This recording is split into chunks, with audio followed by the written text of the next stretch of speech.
Olá, alunos Unisantos, estamos aqui mais uma vez para gravar nossa aula número 2, tá certo, pessoal? Nossa aula número 2, estou gravando hoje uma sexta-feira de frio aqui, paulistana, para a reprodução da nossa aula a partir de amanhã, no sábado.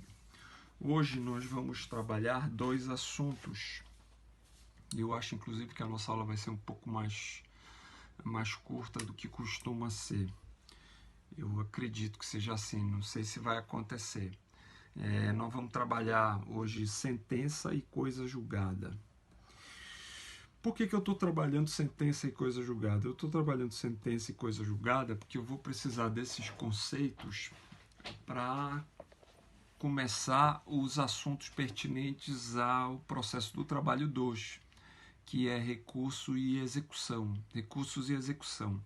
Então, para que a gente trabalhe recursos e execução, principalmente recursos, é importante que a gente tenha as noções necessárias de sentença e coisa julgada. É claro que esses assuntos, eu acredito que vocês já tenham trabalhado esses assuntos lá em processo civil, tá certo? Eu acredito que vocês já trabalharam esses assuntos em processo civil. E agora a gente vai dar um enfoque trabalhista nesses assuntos, tá certo? Então, vamos começar. Bom, o material escrito já encaminhado para vocês, beleza? O material escrito está relativamente curto, são 7 páginas.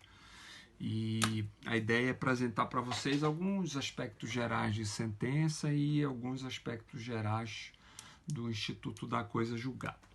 Vamos começar com sentença, né? Página 1. Sentença vem do latim sentire, né? Então, aquele que julga vai, obviamente, para julgar, ele vai precisar sentir, né? Vai precisar aflorar aquele sentimento para que ele decida. Então, é por isso que uma parte da doutrina diz que esse assunto ele envolve aspectos muito além do direito, porque além do conhecimento jurídico que o magistrado precisa para decidir, ele precisa também decidir considerando a formação cultural que ele tem. Certamente essa formação cultural vai pesar no momento que ele for decidir, além dos aspectos psicológicos, além do momento atual vivido. Isso tudo vai influenciar na decisão do magistrado. Aliás, pensando agora sobre essa questão do momento atual, basta a gente pensar, vamos imaginar o momento pandêmico atual que a gente vive. Certamente o juiz que vai decidir uma questão envolvendo acidente de trabalho ou doença profissional de um profissional da saúde, de um médico, de um enfermeiro, no momento que ele for decidir esse sentimento, esses aspectos fáticos, certamente aflorarão no psique dele e ele vai acabar decidindo considerando esses aspectos. Então, não tem como dizer que a jurisdição vai decidir como se ela estivesse encastelada num lugar afastado da sociedade, porque não é assim que funciona, tá certo? Então, esses aspectos, daí a doutrina processual falar desse sentir, né? Desse sentimento que vai ter pelo processo, certo? Muito bem. Quando a gente fala de sentença, a gente precisa dizer que a sentença é a principal peça do processo. A sentença é o ato culminante do processo, tá certo? A sentença é o ato mais importante do processo no primeiro grau de jurisdição, né? Porque no segundo grau o mais importante vai ser o acordo, né?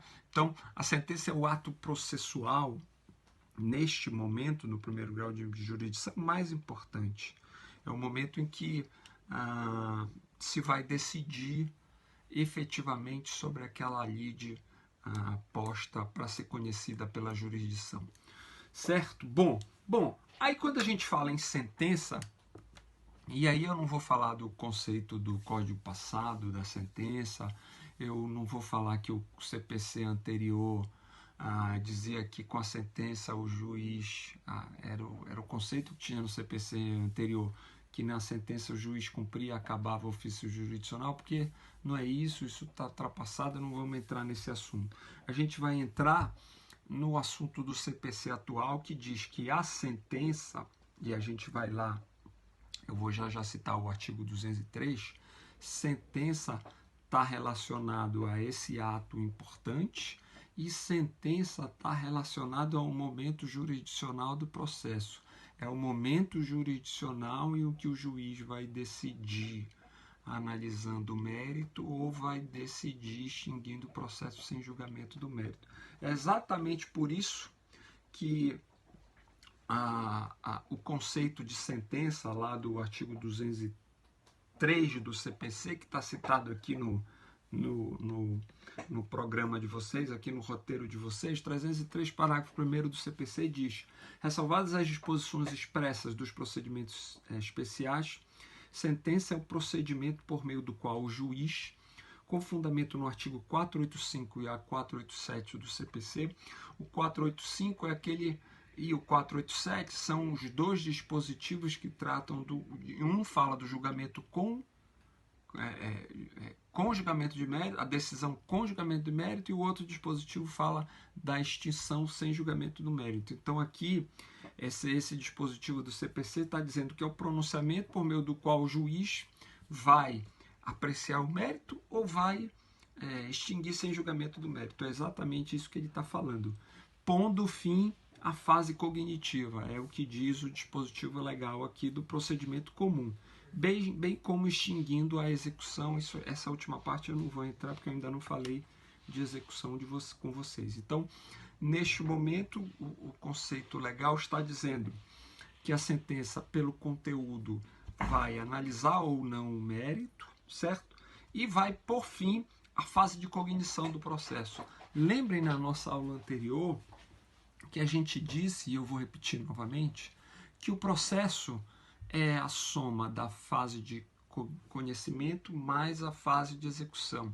A sentença, ela põe fim à fase de conhecimento, para que depois o processo continue e se inicie e se desenvolva e se finalize na fase de execução, para que a pretensão da jurisdição seja satisfeita, o bem jurídico pretendido seja entregue. Então, quando o dispositivo legal do 203 do CPC fala põe fim à fase de cognição, significa que esta primeira fase do processo, que é a fase de conhecimento ou de cognição, ela acaba e o processo continua, e aí dá ensejo à fase executiva. Certo, pessoal? Então, esse é o conceito de sentença importante para a gente saber. E aí, alguma parte da doutrina, aí, inclusive o Marinoni e outros falam na ideia da força centrípeta da sentença. Eu não sei se vocês estudaram física, mas eu estudei, que eu venho também de ciências exatas. Então, a força centrípeta é aquela ideia de que num movimento circular, existe uma força centrípeta que nesse movimento circular atrai tudo para o centro. É a força centrípeta. Então, dizem que a sentença teria uma força centrípeta que atrairia tudo para o centro, ou seja, atrairia todas as questões desenvolvidas, decididas e discutidas no processo para serem resolvidas nesse ato culminante que é a sentença. Daí a ideia de força centrípeta do processo. Tá, pessoal? Então, basicamente, essa introdução que a gente precisava dizer, e dizer que esse conceito de sentença a gente tira do CPC porque o processo do trabalho não possui este conceito tão amplo, tá?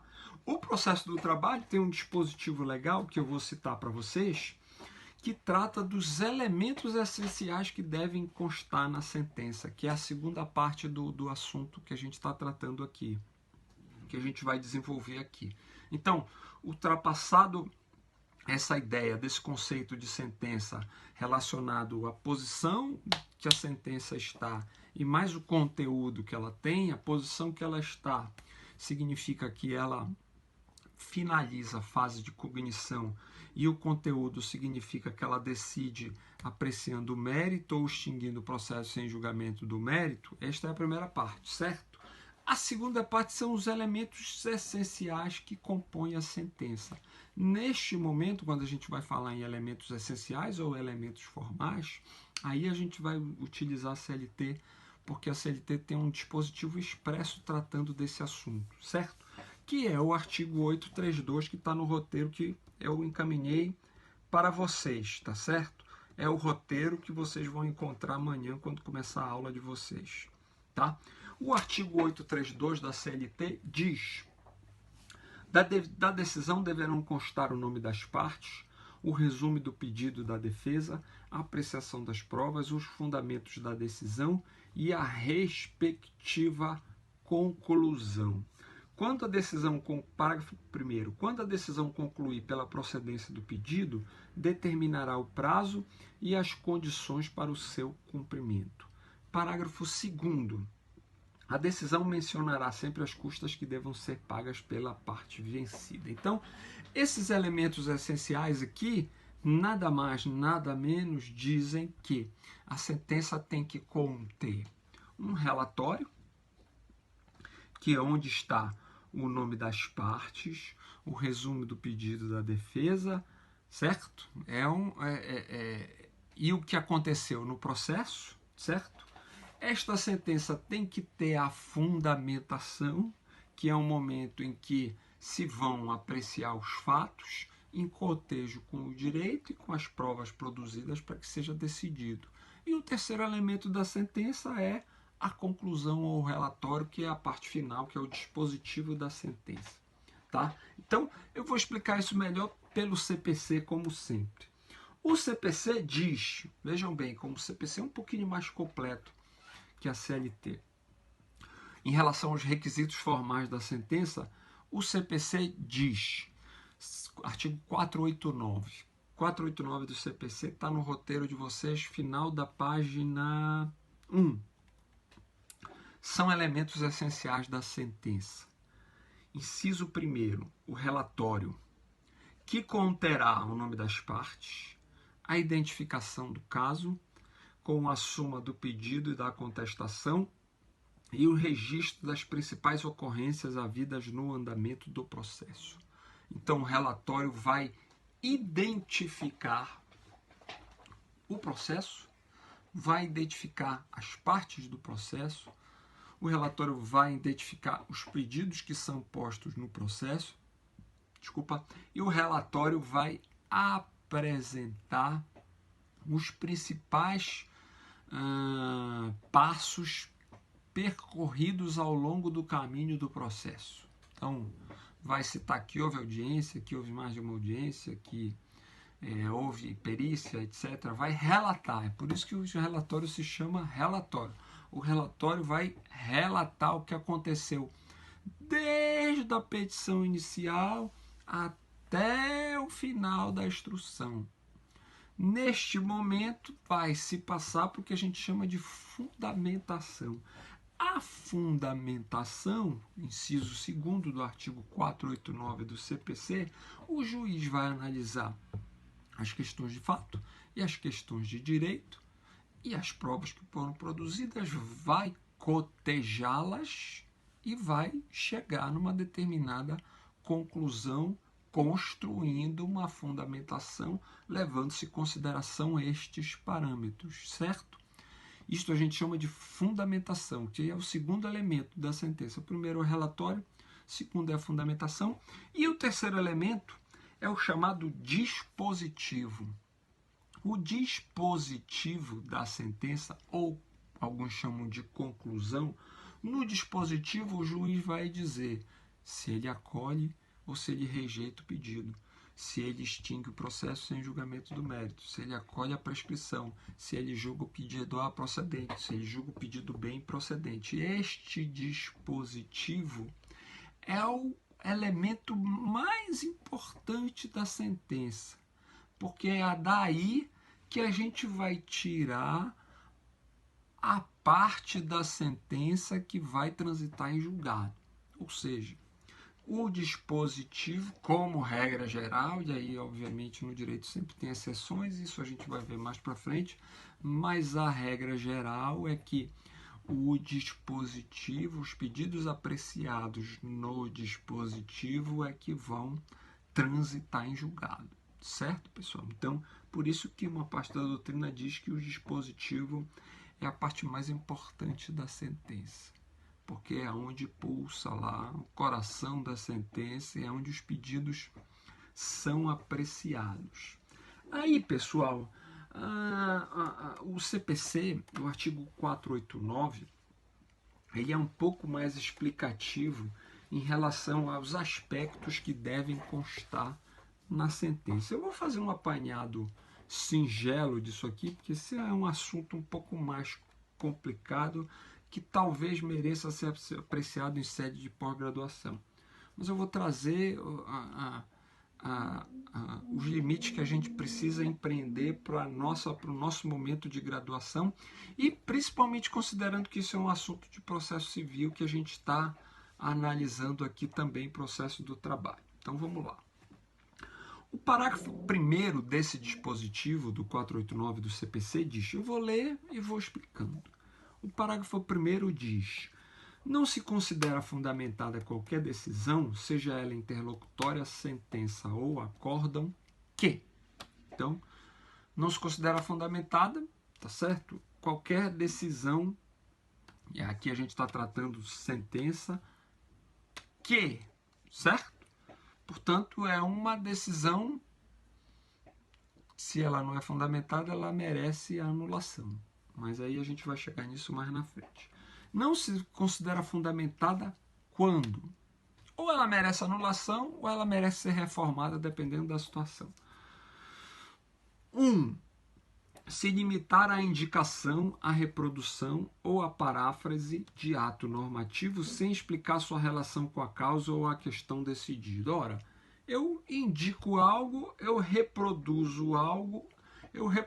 um texto normativo, eu faço uma paráfrase do texto normativo e não explico a relação desse texto normativo com aquilo que está sendo apreciado na causa. Ora, eu lanço aquele texto normativo e não faço cotejo desse texto normativo com o objeto do meu litígio. Certo? Então, realmente não foi construída uma fundamentação. Quando eu invoco motivos que se prestariam o inciso 3º, não, vamos para o 2º agora. Quando eu emprego, inciso 2º do parágrafo 1º, empregar conceitos jurídicos indeterminados sem explicar o motivo concreto de sua incidência no caso. Ora, eu cito um conceito do jurídico indeterminado, eu digo lá na sentença, neste caso, a violação à boa-fé objetiva. E não faço o cotejo da razão da violação da boa-fé objetiva para aquele caso que é apresentado. Ora, eu só lanço e não explico a incidência desse conceito no caso concreto. Uma sentença com uma fundamentação insuficiente. Terceira hipótese. Invocar motivos que se prestariam, inciso 3º, que se prestariam a justificar qualquer outra decisão. Eu crio um motivo, dizendo, neste caso, viola-se a justiça que deve ser aplicada ao caso concreto. E não faço cotejo por que existe essa violação. Entenderam? Então, a sentença, a fundamentação da sentença sempre precisa levar em consideração os aspectos do meu objeto litigioso. Toda a construção que eu fizer envolvendo na sentença, toda a fundamentação dessa sentença precisa considerar os aspectos litigiosos, ou seja, os fatos e o direito que são aplicados naquele caso concreto. Certo, pessoal? Muito bem, aí o inciso 4 diz: não enfrentar todos os argumentos deduzidos no processo capazes de, em tese, infirmar a conclusão adotada pelo julgador. Esse dispositivo legal está dizendo que todos os argumentos que são apresentados em juízo, tanto por uma parte como outra, precisam ser enfrentados na sentença. Bom, a jurisprudência trabalhista entende esse dispositivo legal de uma outra maneira. A jurisprudência trabalhista diz, e tem diversos acordos nesse sentido. Ora, não existe nulidade numa sentença se ela deixou de enfrentar todos os argumentos jurídicos. Se o argumento que ela escolheu enfrentar ou o argumento que ela escolheu problematizar é suficiente para formar o convencimento dela e decidir naquele caso concreto.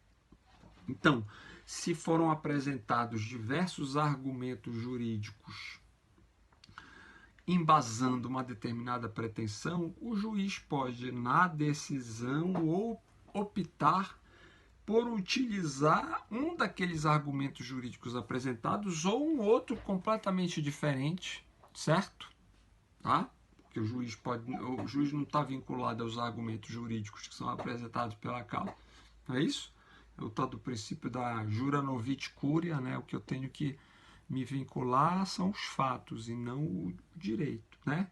Dá-me os fatos que eu te dou o direito, que é o que se dizia no passado, aquela velha parêmia do direito, né? Então as partes trazem os fatos, os argumentos jurídicos que elas entendem aplicável, mas o juiz, por alguma razão, pode entender que para aqueles fatos colocados em litígio, ele pode utilizar um outro argumento jurídico. Certo, pessoal?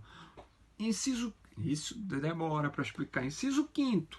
Se limitar a invocar um precedente ou um enunciado de súmula sem identificar seus fundamentos determinantes nem demonstrar que o caso sob julgamento se ajusta àqueles fundamentos. Ou seja, eu invoco uma súmula e não faço o cotejo dessa súmula com o caso concreto. Tá? Muito bem?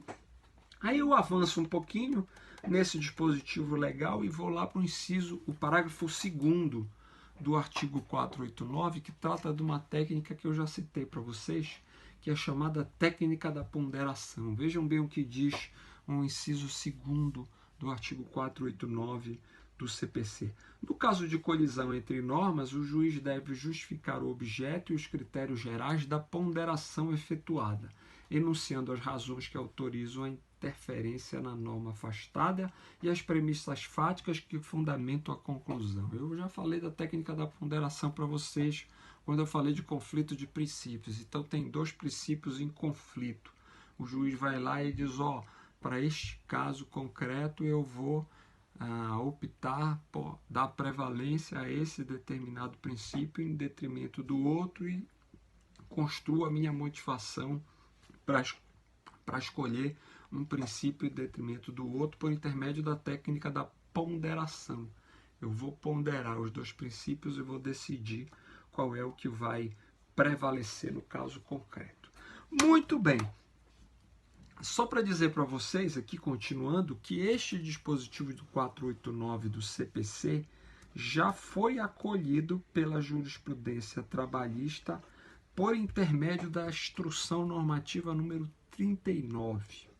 A Instrução Normativa número 39 do TST trata de dispositivos do Código de 2015 que são aplicáveis no processo do trabalho. E a Instrução Normativa número 39 já acolheu expressamente o que diz o artigo 489 do CPC, com algumas contemporizações. Não sei se existe essa palavra, mas vamos lá. Contemporizando alguma coisa, principalmente aquele dispositivo que eu citei para vocês, aquele inciso 4º que fala da necessidade de enfrentar todos os argumentos. Certo, pessoal? Então, basicamente essa é a ideia que eu queria apresentar para vocês e dizer que os requisitos estruturais da sentença já foram citados aqui, olha, eu acabei citando antes do meu material aqui, ó. Se vocês forem ver lá no material, lá no final da página 2, eu apresento os requisitos estruturais da sentença dispostos no 832 da CLT e no artigo 489 do CPC, que são o relatório, a fundamentação e a conclusão. Beleza, pessoal? Muito bem. Agora a gente vai para classificação das sentenças. E aqui eu vou utilizar, em sede de graduação, a chamada classificação trinária das sentenças. Existe alguns do processo que defendem a ideia da classificação quinária do processo, ou seja, ao invés de 3 elementos, seriam 5. Como eu ainda não trabalhei mandado de segurança, que é um dos elementos da classificação quinária, que são 5, eu vou trabalhar com vocês só a classificação trinária, que é a clássica, e mais na frente, quando a gente falar de mandado de segurança, se a gente tiver tempo, eu volto a falar para vocês da chamada classificação quinária. A classificação trinária são 3 elementos, certo? A sentença, ela teria 3 características ou 3 forças preponderantes. Daí ser chamado de classificação trinária. Muito bem, vamos ver. A classificação trinária existem, a sentença, ela existe aspectos, características de eficácia, certo? Então, teria a eficácia ou a força declaratória, a força constitutiva, certo? Ou a força condenatória, certo? Portanto, existem sentenças ditas declaratórias, sentenças ditas constitutivas e sentenças ditas condenatórias que gerariam a execução, como eu vou falar mais na frente, certo? Então, quando eu falo de classificação trinária, quando eu falo de eficácia, quando eu falo de efeitos da sentença, eu sempre trabalho com os meus alunos os verbos, certo? Então, sempre vamos pensar nos verbos. Quando a gente fala de sentença declaratória, vem do verbo declarar. Quando a gente fala de sentença constitutiva, vem do verbo constituir. Quando a gente fala de sentença condenatória, vem do verbo condenar. Então, toda vez que a gente falar de sentença declaratória, vamos sempre pensar nos verbos. Então, no verbo da sentença declaratória é declarar. Então, o que eu busco na sentença declaratória é a declaração de alguma coisa, certo? A sentença declaratória, ela, como está aqui no meu roteiro, ela diz, se limita a declarar a existência de um fato ou negá-lo. Eu declaro que ele existe ou eu declaro que ele não existe. Eu declaro que um documento é autêntico ou declaro que um documento é inautêntico. Eu declaro que existe uma relação jurídica ou declaro que não existe uma relação jurídica. Certo, pessoal? Então, eficácia declaratória.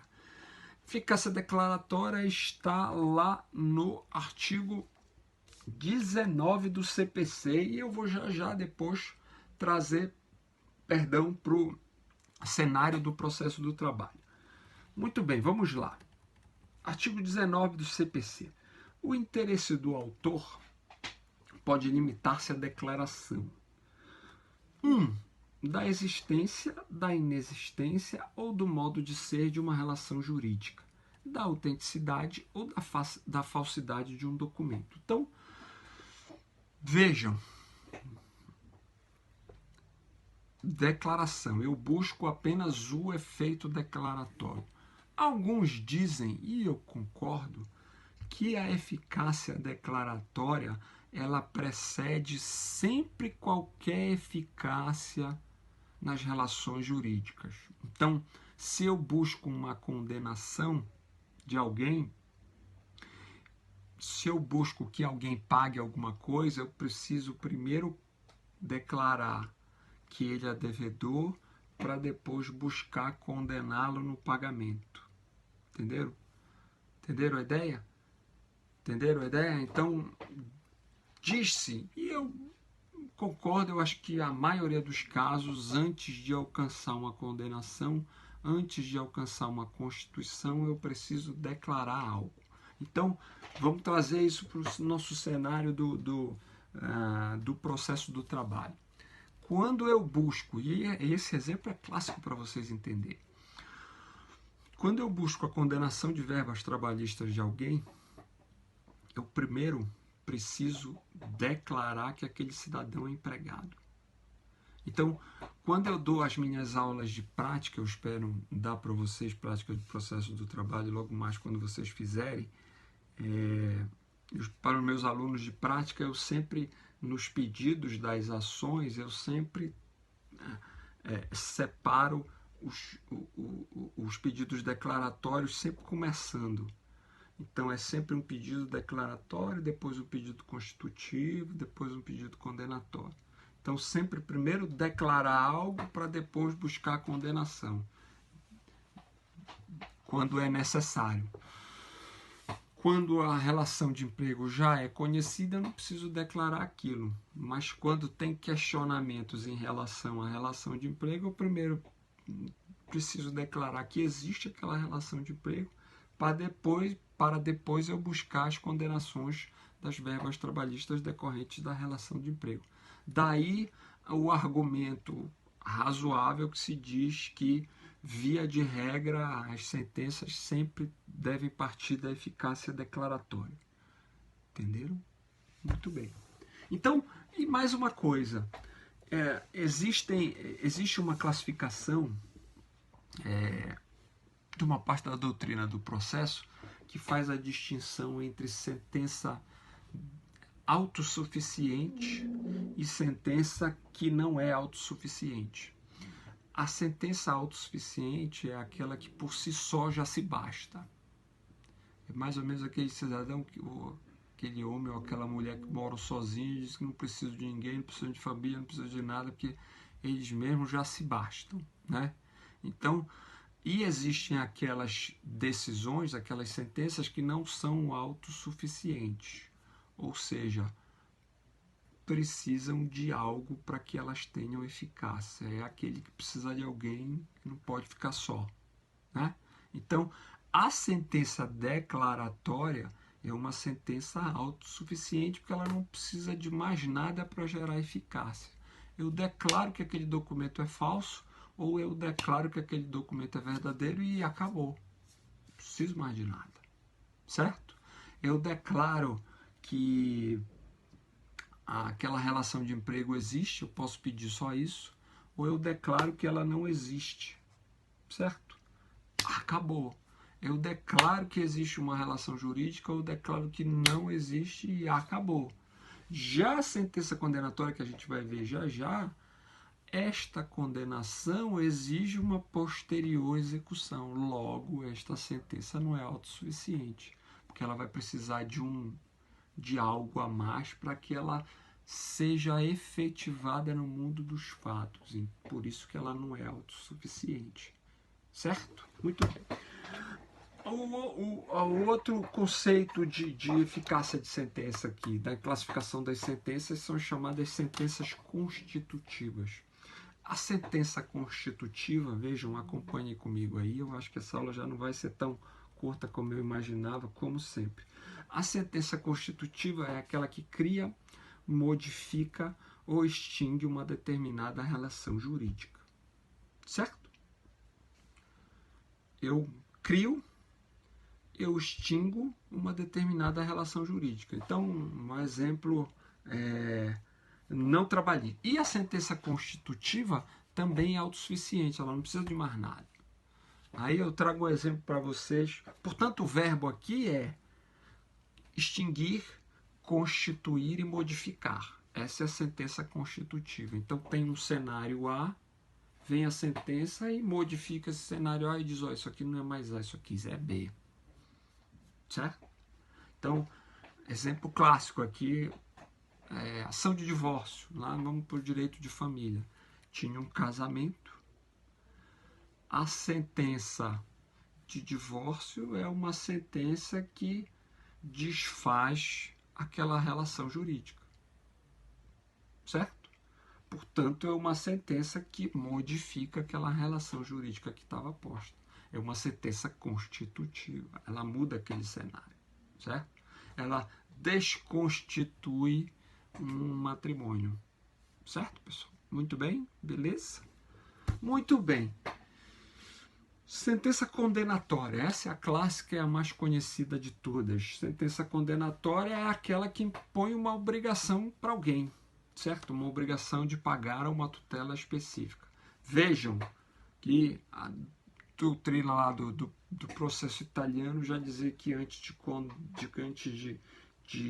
condenar, antes de executar, eu preciso declarar. Então dizem, e eu concordo, que a sentença condenatória sempre passa por uma prévia declaração. Eu declaro que aquele cidadão é devedor para que depois essa sentença, para que depois ele seja condenado e para que depois essa sentença seja executada. Entenderam a ideia? Certo? Então, eu condeno alguém a algo, e esta condenação ela não é autossuficiente, porque via de regra vai demandar uma execução, ou seja, aquilo que consta naquela sentença vai precisar ser realizada no mundo dos fatos para que ela tenha efetividade. Muito bem, aí vamos aqui para finalizar a parte de sentença. Aqui a gente vai... não, para finalizar não, ainda tem muita coisa. Aqui a gente vai explicar para vocês o que significa sentença citra, extra e ultra petita, tá? Então, a sentença precisa ser construída de acordo com os limites que são apresentados tanto pelo autor como pelo réu, certo? Ela é constituída, ela é concebida de acordo com esses limites que são apresentados tanto pelo autor como pelo réu. Se uma decisão vai abaixo do que foi pedido, ou vai acima, ou vai além, estas sentenças são classificadas como citra, extra ou ultra petita. Muito bem, aí o artigo 492 do CPC, lá na página 3ª, diz: é vedado ao juiz proferir decisão de natureza diversa da pedida, bem como condenar a parte em quantidade superior ou em objeto diverso do que lhe foi demandado. Parágrafo único. A decisão deve ser certa, ainda que resolva a relação jurídica condicional. Muito bem, é muito fácil isso aqui. Sentença, vamos lá, vamos classificar a primeira. Final da página 3ª. Sentença citra ou infrapetita. Sentença citra, vamos imaginar que a sentença está aqui. A sentença citra é aquela que julga aqui embaixo, certo? Ela julga abaixo do que deveria julgar aqui. Então, se eu apresento 10 pedidos, a sentença citra é aquela que analisa 8.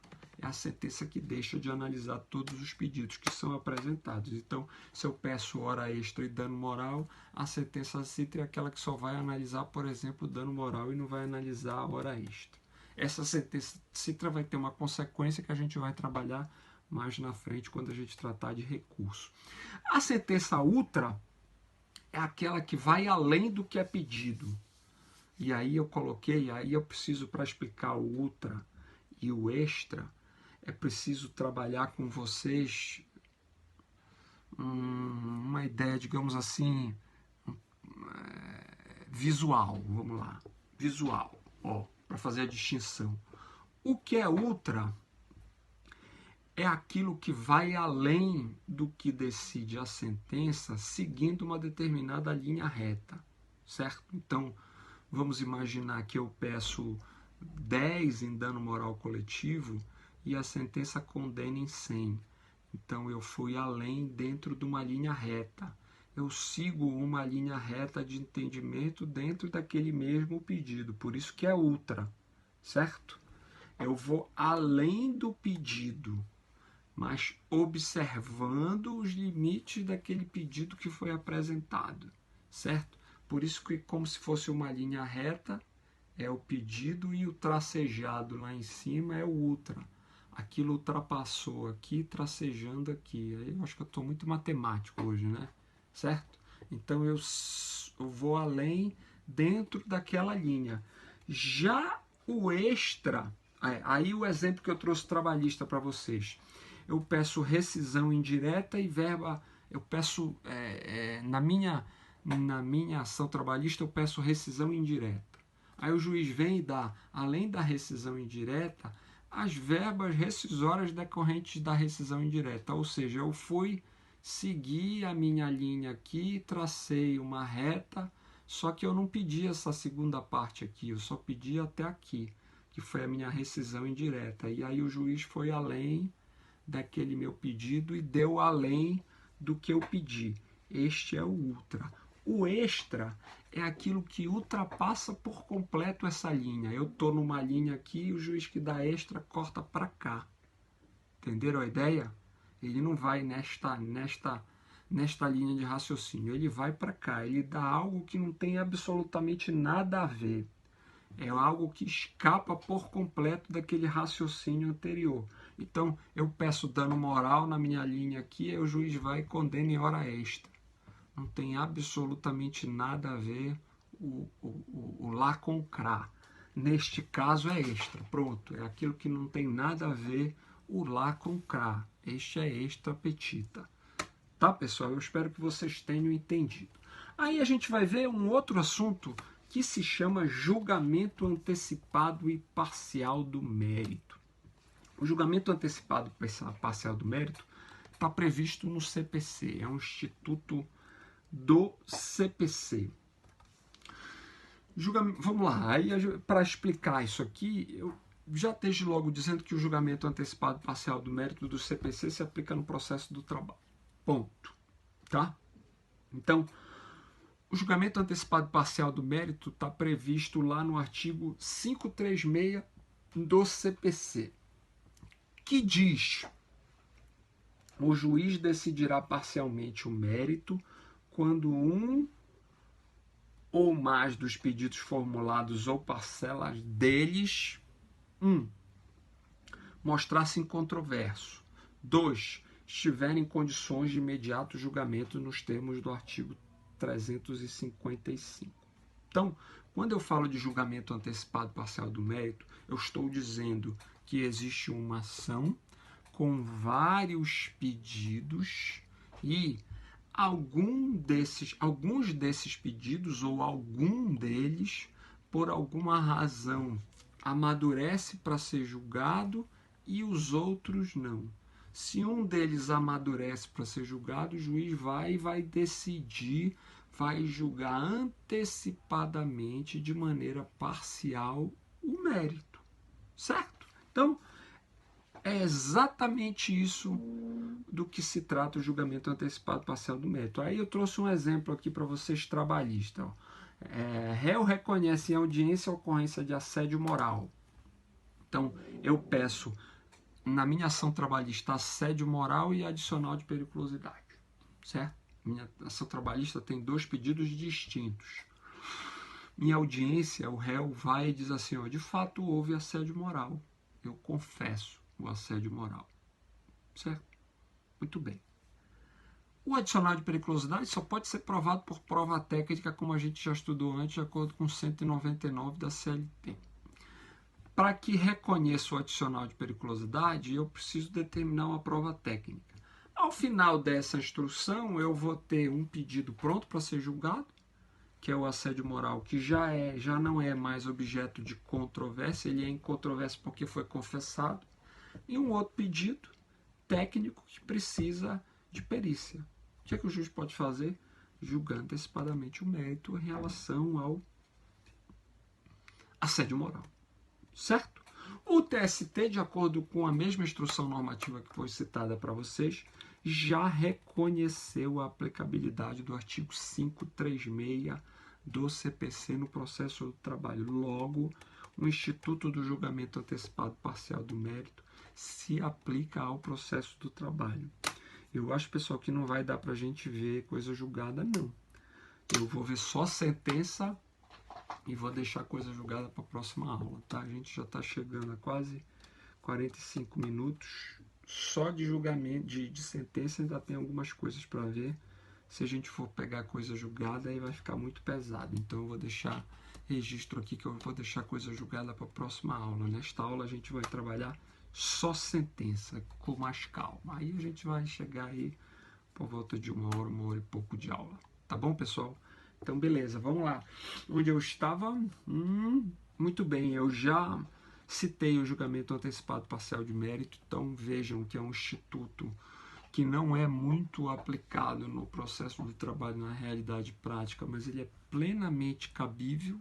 Então, é possível que um dia que se vocês forem juiz, oxalá isso aconteça, Deus queira que isso aconteça, vocês podem se deparar numa situação exatamente como essa que eu apresentei aqui, e vocês têm a plena possibilidade de aplicar um instituto do julgamento antecipado parcial de mérito, certo? E isso vai desafiar um determinado recurso, etc. Isso a gente vai ver mais na frente, mas o fato é que o instituto se aplica no processo do trabalho. Beleza, pessoal? Muito bem, aí a gente tem o item 1.5, que chama-se inalterabilidade de sentença depois de publicada, né? Então, a sentença depois de publicada, ela não pode ser alterada como regra geral, certo? Regra geral. Aí vem o artigo 494 do CPC para corrigir, para trazer alguma exceção. Talvez até dê para a gente trabalhar coisa julgada aqui, vamos ver. Traz uma exceção em relação a essa inalterabilidade. Vamos ver o que diz o artigo 494 do CPC. Publicada a sentença, o juiz só poderá alterá-la, 2 pontos. 1. Para corrigir-lhe de ofício ou a requerimento da parte, ou seja, essa correção pode ser feita inclusive sem a provocação da parte, inexatidões materiais ou erros de cálculo. 2. Por meio de embargo de declaração. Embargo de declaração é recurso, a gente não trabalhou aqui, ainda não dá para trabalhar essa hipótese 2. Vamos na hipótese 1. Inexatidão material ou erro de cálculo. Ora, é o famoso erro material. Todo erro material é corrigido de ofício, certo? Então, se na sentença o autor era João Pedro e eu chamei de Pedro João, obviamente que essa é uma inexatidão material que pode ser corrigida de ofício pelo juiz. Se eu escrevi João com C cedilha, obviamente isso pode ser corrigido pelo juiz. Se eu faço uma construção de cálculo dizendo, ele tinha 4 mais 6, 4 mais 6, aí na sentença eu digo é 20. Não, 4 mais 6 não é 20. 4 mais 6 é 10, essa inexatidão, esse erro de cálculo também pode ser corrigido de ofício pelo juízo depois de publicada a sentença. Certo, pessoal? Aí, essa é a regra do CPC. O 893 da CLT segue a mesma toada do 494 do CPC. O 833 da CLT diz: existindo na decisão evidentes erros ou enganos de escrita, de datilografia ou de cálculo, poderão os mesmos, antes da execução, ser corrigidos ex officio ou a requerimento dos interessados ou da Procuradoria da Justiça do Trabalho. Observação: sempre que constar que vocês virem na CLT de vocês Procuradoria da Justiça do Trabalho, lembre-se que não existe mais Procuradoria da Justiça do Trabalho. Hoje é Ministério Público do Trabalho. Procuradoria da Justiça do Trabalho era um órgão que antecedeu o Ministério Público do Trabalho, que era vinculado ao Poder Executivo, etc. Não tem absolutamente nada a ver do que é hoje o Ministério Público do Trabalho, que tinha uma função meramente opinativa e servia em muitas ocasiões para defender o Estado, mais ou menos como funciona hoje a AGU e a Procuradoria, a Procuradoria, como é que chama aquela a PFN e a AGU, com entes que defendem o Estado. O Ministério Público é totalmente diferente disso, não tem nenhuma vinculação com não ao poder e age com absoluta autonomia em relação aos poderes do Estado. Aliás, quanto mais longe dos poderes do Estado, melhor. Então, corrijam quando vocês lerem Procuradoria da Justiça do Trabalho, corrijam mentalmente para fazer a leitura do que se chamava Procuradoria da Justiça do Trabalho, hoje chama-se Ministério Público do Trabalho.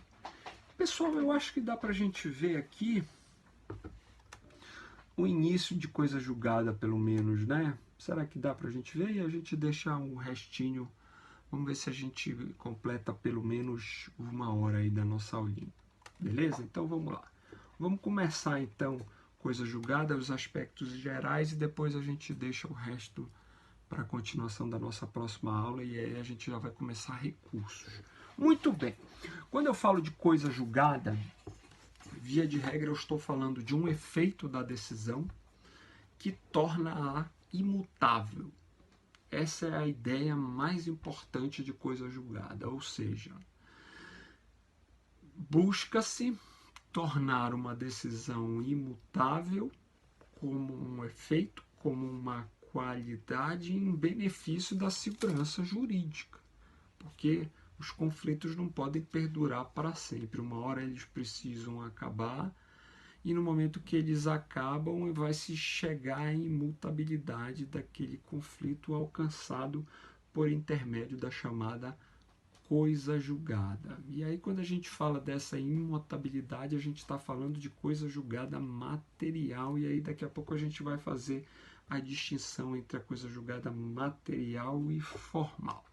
Diz-se que, neste caso, a gente está presente diante da preclusão máxima do processo. Conceito meio fraquinho, a gente vai explicar já já porque que ele é meio fraquinho. A coisa julgada tem previsão constitucional, como está aqui no nosso programa, página 5. Artigo 5º, 36 da Constituição. A lei não prejudicará o direito adquirido, o ato jurídico perfeito e a coisa julgada. Portanto, nem a lei posterior pode alterar aquilo que já foi decidido pela coisa julgada. É o que diz a Constituição. Bom, muito bem. Aí, vamos continuar. Aí a gente vai falar agora o item 2.2 de coisa julgada formal e material. Muito bem. Essa é uma distinção clássica que a doutrina faz. Certamente você já deve ter estudado isso em processo civil, mas a distinção que a gente tem que fazer em coisa julgada formal e material é a seguinte: toda vez que a gente fala em coisa julgada material, a gente está pensando em efeitos que extravasam o processo. Toda vez que a gente está falando em coisa julgada material, a gente está falando na verdadeira imutabilidade daquela questão posta em juízo. Por quê? Porque ela vai produzir efeitos no processo e vai produzir efeitos fora do processo. Ou seja, aquilo que foi decidido naquele processo com julgamento de mérito, no momento que alcança a coisa julgada material, não pode ser discutida nem naquele processo e nem fora daquele processo. Daí os efeitos exógenos da coisa julgada material, ou seja, aquilo que ultrapassa o processo e não pode mais ser discutido. Acabou, em nenhum outro processo, certo? Já a coisa julgada formal está diretamente relacionada com decisões que não alcançam um mérito, chamadas decisões terminativas lá do 485 ou do 487, eu não me lembro bem, do CPC. Ou seja, a decisão que extingue o processo sem julgamento do mérito, por exemplo, no momento que ultrapassa aquele prazo recursal, eu não posso mais discutir naquele processo. Mas eu posso ingressar com uma outra ação com aqueles mesmos pedidos, considerando que a coisa julgada foi apenas formal e o mérito não foi apreciado. Daí que uma parte da doutrina, o Marinoni é um deles, que diz, olha, na verdade não existe coisa julgada formal, existe preclusão. A única coisa julgada é aquela material, porque ela produz efeitos fora do processo. Ou, em outras palavras, a coisa julgada formal não é nada mais do que uma preclusão. Eu precluiu temporalmente o meu direito de apresentar um recurso questionando aquela extinção do processo sem julgamento do mérito, porque o prazo passou. Mas em outro processo eu posso questionar a mesma coisa, considerando que esse processo foi extinto sem julgamento do mérito. Deu para entender? Daí a distinção entre coisa julgada material e coisa julgada formal, certo? Muito bem. Essa nomenclatura coisa julgada material e formal sempre foi muito discutida pela doutrina do processo civil, inclusive pelo Marinoni e outros, porque dizer que, olha, não adianta falar em coisa julgada formal, porque isso é preclusão. Quando a gente fala de coisa julgada, a gente está falando de coisa julgada material e ponto. Contudo, o CPC acabou ainda instilando ou ratificando ou fomentando essa distinção que é feita entre coisa julgada formal e material, porque no artigo 502 aqui, que eu transcrevo, diz: denomina-se coisa julgada material a autoridade que torna imutável e indiscutível a decisão de mérito, não mais sujeita a recurso. Então, no momento que eu digo que é coisa julgada material, em tese significa que eu estou reconhecendo a existência da outra, da formal. Então, vamos pensar sempre na formal e na material por enquanto. Então, a formal é aquela do processo. A material é aquela que torna, como diz o dispositivo legal, imutável e indiscutível a decisão de mérito. Eu não posso discutir nem naquele processo e nem em outro processo, certo? Aí o 503 vem reforçar o que diz o 502 e diz: a decisão que julgar total ou parcialmente o mérito, coisa julgada material, tem força de lei nos limites da questão principal expressamente decidida. Lembram que a gente falou do dispositivo? O dispositivo vai acolher os pedidos. Os pedidos são a questão principal. Esta questão principal decidida no dispositivo vai formar coisa julgada material. Certo, pessoal? Projetando efeitos para fora do processo. Aí o 508 vem e ratificando o que diz o 502 e o 503, todos do CPC, e diz: transitada em julgada a decisão de mérito, considerar-se-ão deduzidas e repelidas todas as alegações e as defesas que a parte poderia opor, tanto ao acolhimento quanto à rejeição do pedido. Ou seja, reconheci aquela decisão daquele conflito, aquele conflito pacificou com a coisa julgada. Tudo que foi discutido em benefício de uma parte e em desfavor de outra e vice-versa, em desfavor da outra parte, em benefício da outra parte em desfavor da outra, ou seja, argumentos de A e B, tanto do autor como do réu, tudo aquilo que foi discutido acabou. Se resolve, foram cristalizados naquele dispositivo que gerou aquela coisa julgada e que se projeta para fora do processo. Certo, pessoal? Muito bem. Aí eu vou fazer o seguinte, eu vou deixar, que eu já estou até um pouco rouco, que eu já falei, eu estou falando desde cedo hoje, que eu participei de uma reunião cedo, e eu já estou para quase 5 horas de fala aqui, eu já estou cansado. Eu vou deixar limites subjetivos e objetivos da coisa julgada para o nosso próximo encontro, e aí a gente trabalha esses assuntos e já entra em recursos. Muito bem, pessoal, então é isso.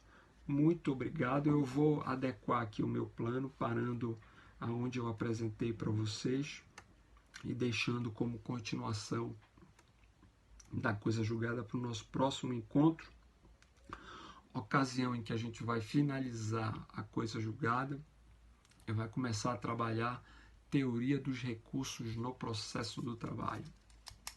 Muito bem, pessoal, então é isso. Agradeço a atenção de vocês, agradeço a força nos estudos, agradeço o apoio, agradeço a indicação lá que a turma fez para mim. E é isso, vamos ficando por aqui. Amanhã estarei online com vocês nos horários aprazados das duas turmas de processo. Beleza, pessoal? Amanhã a gente faz as chamadas, tá certo? E amanhã vai estar disponível o link da aula e vai estar disponível esse material escrito para vocês. Falou? Beleza, pessoal? Então é isso, agradeço a atenção. Até amanhã.